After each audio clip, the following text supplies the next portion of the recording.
72 hours after the Mariners were able to get a fifth win in a row, we head into the midweek game, and it was going to be a tough game. This is going to be a very difficult game. I'm here to preview the long trip for the Mariners. I believe they're down there tonight, as far as I know, due to us recording this.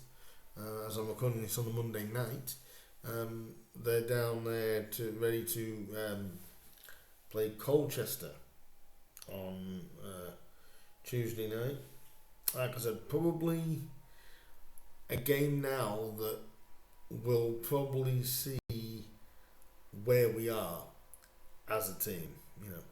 Probably our biggest challenge out of the 5 games that we've won consecutively. I think this game is probably our toughest because they are a really good side, to be honest. And if we look at what Artel said in his pre-match press conference, not really too much apart from obviously mentioning about the possibility of new faces. He says he's hopeful, but obviously you never know. I'm sure he's going to want to make an addition to help with Doug Tharm's loss, but obviously needs to be done. I'm thinking maybe 2 more signings. I think maybe max. I can't see us doing a great deal more business than we already have, so we'll see how that looks, I guess. Art also went through a lot of the questions that normally get asked around this time. Obviously, the big one was about Doug Tharm, and it doesn't look good. It doesn't look good for Doug. I think there's a possibility the game against Barnet could be the last time he plays this season for us. Which I think does indicate, even as good as Sam Lavelle was at the weekend, I think that does show that we need to get a little bit more depth in there.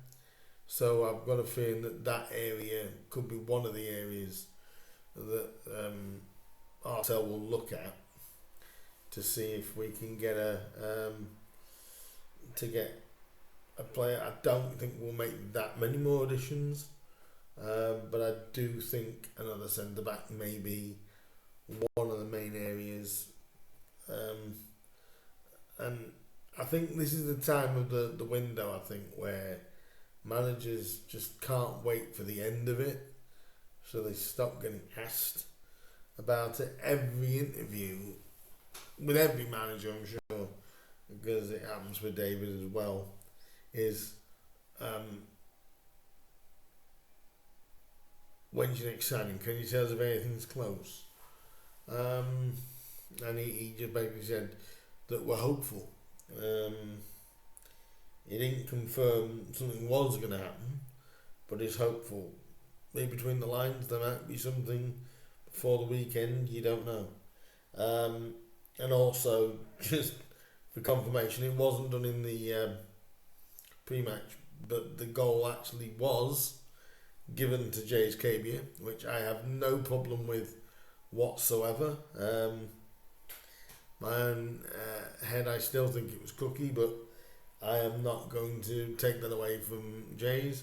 Jays is now on to 12 for the season. Long may that continue. But I think his partnership with Cookie could be a real dangerous one in this second half of the season, and I do see Cookie getting a fair few goals as well. I'm not going to keep so long on this preview this time. In fact, let's get on with the info that you guys are all looking forward to and all looking for. Colchester lie in 8th place, 42 points for them. We lie in 10th, total points, 2 points between us, 42 for Colchester, 40 for the Mariners. Goals scored, Colchester have scored 41 goals to the Mariners 38. That is in the league. Remember, Grimsby actually in general scored over, I think, nearly 60 goals this season. If we look at goals conceded, though, there's only one goal in it. Colchester have conceded 29, and we have conceded 30 shots overall. Grimsby have that by around about 50 goals, 54 goals to be precise. Shots on target 123 plays 108. Shots off target 97 to 136. So it does show that we probably get more shots off than Colchester. Block shots 91 to 101. The pass accuracy between the two sides, Colchester just edged that 74.08 to 72.8. Points gained from a losing position, 6 for Grimsby, 14 for Colchester. So that just shows how resilient they are as a team. Points dropped from a winning position, 13 though and 12. So not much between the two sides there. If we look at the overall form, as we know, Grimsby have won their last 5 games overall, last 4 league games. Obviously, on Saturday, getting the win over Cheltenham, a 1-0 win over Barnet, a 3-2 win in the FA Cup against Weston-super-Mare, a 1-0 win away at now managerless Fleetwood after Pete Wild was relieved of his duties just the other day, and a 1-0 win at home to Shrewsbury for the turn of the year. If you look at Colchester's form though, I said such a very, very dangerous side. Colchester won 2-1 in Pete Wild's last game against Fleetwood. They also went and won away at Bristol Rovers. They won at home to MK Dons, drew away at Gillingham, and drew away at Crawley. You think about it, getting the wins against MK Dons and Fleetwood, 3 wins in a row for them in the league, unbeaten in 5 themselves. And they do have some real dangerous players in their side. If we look at the head-to-head situation, 19 times in recent times that Colchester and Grimsby have played each other. It's 9-6 in Colchester's favour, with 4 draws in there. And the last 3 times we've met, it's 2-1 in Colchester's favour. Going back to 2024, November of 24, Colchester got a 1-0 win here at Blundell Park, and then we got our own back in March of last year with the 2-1 win away at Colchester,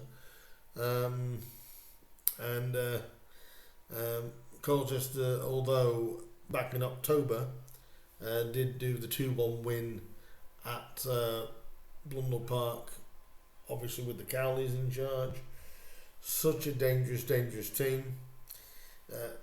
The one that you can sleep on, I think a lot of teams do, but with the Cowleys in charge, you can never sleep on a team like this. Obviously, we will be coming up against former Mariner Aurora Edwards. I think he's still at Colchester, but they have got some real dangerous players in their team, which it's.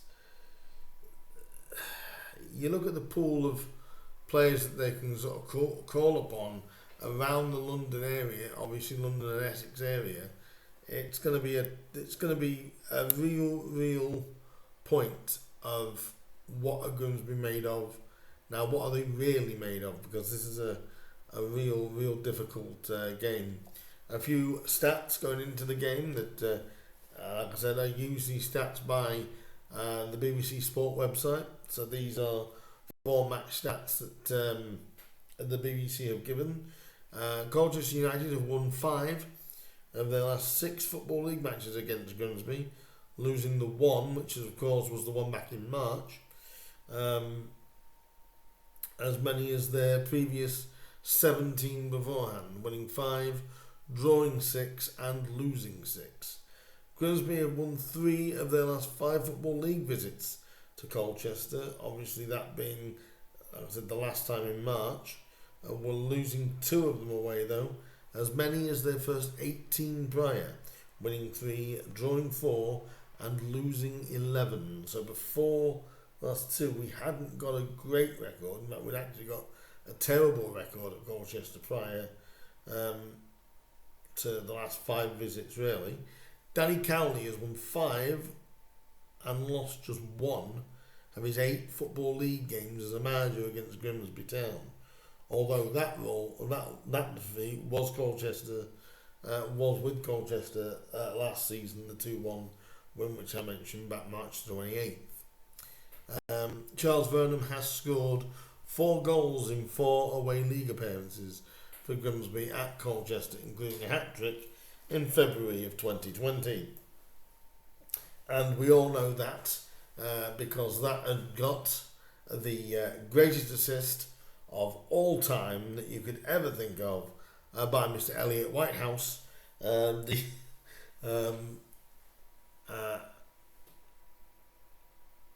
absolute fantastic defence-splitting 2-yard pass where Charles ended up running then off the full length of the pitch to slot home.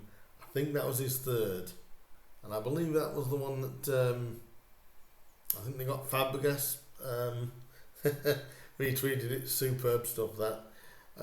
So Chaz has got happy memories of Colchester. Hopefully we can make more. Like I said, we have to look out for Aurora Edwards, who we know very well from our time at when he was at Grimsby. Was on loan from Bristol City at the time. And he's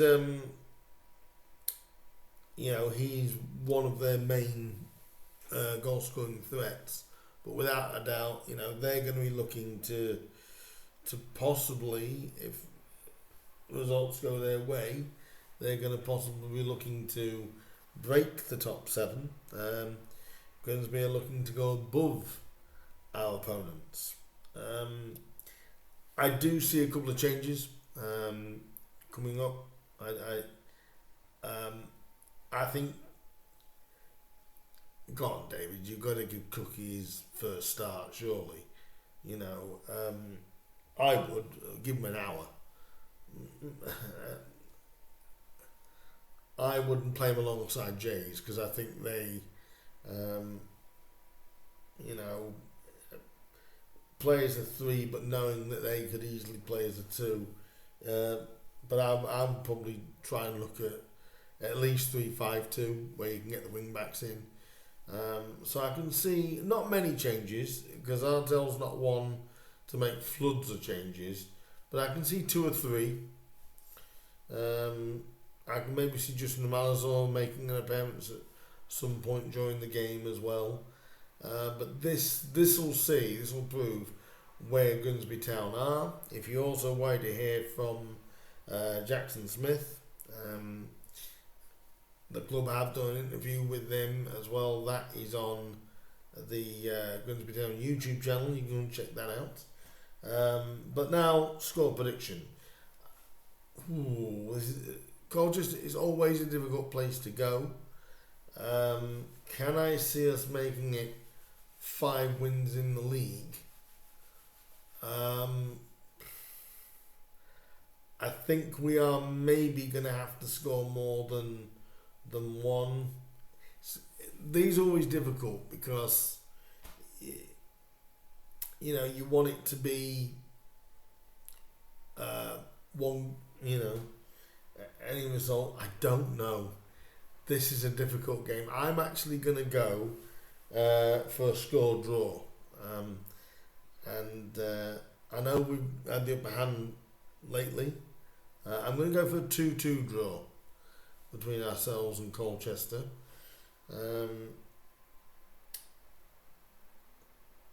And I'm going to go for Andy Cook to officially get his first goal as a Mariner. And you've got to back him, haven't you, really, to do it against Colchester again. And Charles Burnham. I think they're going to be the two goal scorers. I do think Aurora Edwards is going to score for Colchester. I just have that very, very funny feeling that he is. But, you know, the Cowleys are kind of like one of Grimsby's greatest rivals, aren't they, really? At least definitely in the non-league years. And definitely the early years when they were obviously at Braintree, but also the trouble they caused was at Lincoln as well. So, yeah, this is going to be a good game, guys. I really honestly think this could be a good game. I'm saying 2-2. I want to say 2-1. I really, really do, because I think we can make it 5 wins in a row. But when you go to a place like Colchester, if you come away with anything, you've done well. So I'm saying 2-2. Leave me your thoughts down below on what you think. Good luck to anybody that is travelling over to Colchester. It's a long trip, that is for sure. I'm sure some exiles will be down there anyway, singing their hearts out. If you cannot make the game, it will be on Sky Sports Plus, and also overseas. Go to Mariners TV. They have a match pass for overseas supporters. It's £10, and you will get to see the Mariners go to Colchester in this, I'm going to say Crunch League 2 battle, because like I said, it will prove sort of where Grimsby Town are or are heading, playing at times a bit of a bogey team for the Mariners. So should be a good game. Leave your comments, your thoughts, your score lines down below, and I will be back with the review straight after the game. So keep an eye out for that, and it will be straight after the game. And let me know what you think down below. Like, share, comment, subscribe, all that good stuff. In the meantime, up the Mariners. Safe trip to anyone going down to Colchester, and hopefully you can bring back another 3 points. But like I said, I will see you after the game against Colchester. I can't make it, so I'll be watching it on Sky Sports Plus. Good times, and I will see you guys for the review. Until then, guys, up the Mariners, and I'll see you soon. Ta-da for now.